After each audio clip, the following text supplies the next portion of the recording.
ಚಂದ್ರನಿಗೆ ಶಾಪ. ಒಮ್ಮೆ ಗಣೇಶ ಇಲಿಯ ಮೇಲೆ ಸಂಚಾರ ಮಾಡುತ್ತಾ ಚಂದ್ರಲೋಕಕ್ಕೆ ಬರುತ್ತಾನೆ. ಚಂದ್ರನು ಸರ್ವಾಂಗ ಸುಂದರ. ಅವನಿಗೆ ತನ್ನ ಸೌಂದರ್ಯದ ಮೇಲೆ ಅಪಾರ ಮಮತೆ. ವಿಕಟ ರೂಪನಾದ ಗಣಪನನ್ನು ಕಂಡು ಅಪಹಾಸ್ಯ ಮಾಡುತ್ತಾನೆ. ಜೋರಾಗಿ ನಗುತ್ತಾನೆ. ಗಣಪನಿಗೆ ಅಪಮಾನವಾಗುತ್ತದೆ. ಚಂದ್ರನಿಗೆ ಹೀಗೆ ಶಾಪ ನೀಡುತ್ತಾನೆ. ಎಲೈ ಚಂದ್ರ, ನೀನು ಸೌಂದರ್ಯ ಮದದಿಂದ ಬೀಗುತ್ತಿದ್ದೀಯಾ? ಮೂರ್ಖ, ಅದಕ್ಕೆ ತಕ್ಕ ಫಲವನ್ನು ಅನುಭವಿಸು. ನಿನ್ನೆಲ್ಲ ಗರ್ವ ಅಜ್ಞಾನಕ್ಕೆ ಕಾರಣವಾದ ಸೌಂದರ್ಯ ಕುಂದಿ ಹೋಗಲಿ.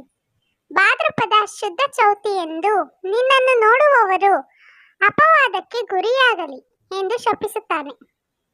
ಶಾಪಗ್ರಸ್ತನಾದ ಕೂಡಲೇ ಚಂದ್ರನ ಅಹಂಕಾರ ಇಳಿದು ಹೋಗುತ್ತದೆ. ಅವನಿಗೆ ತನ್ನ ತಪ್ಪಿನ ಅರಿವಾಗುತ್ತದೆ.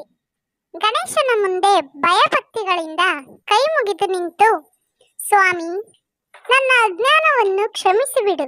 ನನಗೆ ಕೊಟ್ಟ ಶಾಪವನ್ನು ಹಿಂತೆಗೆದುಕೊಂಡು ಉದ್ಧರಿಸು ಎಂದು ಬೇಡಿಕೊಳ್ಳುತ್ತಾನೆ. ಗಣೇಶ ಚಂದ್ರನನ್ನು ಕ್ಷಮಿಸುತ್ತಾನೆ. ಚೌತಿಯ ದಿನ ನಿನ್ನನ್ನು ನೋಡಿ ಮಿಥ್ಯಪವಾದಕ್ಕೆ ಗುರಿಯಾದವರು ಶುದ್ಧ ಬಿದಿಗೆಯ ದಿನ ನಿನ್ನ ದರ್ಶನ ಮಾಡಿದರೆ ಅಥವಾ ಸಮಂತಕಮಣಿಯ ಕಥೆಯನ್ನು ಕೇಳಿದರೆ ಅಂಥವರು ಅಪವಾದದಿಂದ ಮುಕ್ತರಾಗಲಿ ಎಂದು ಹೇಳುತ್ತಾನೆ.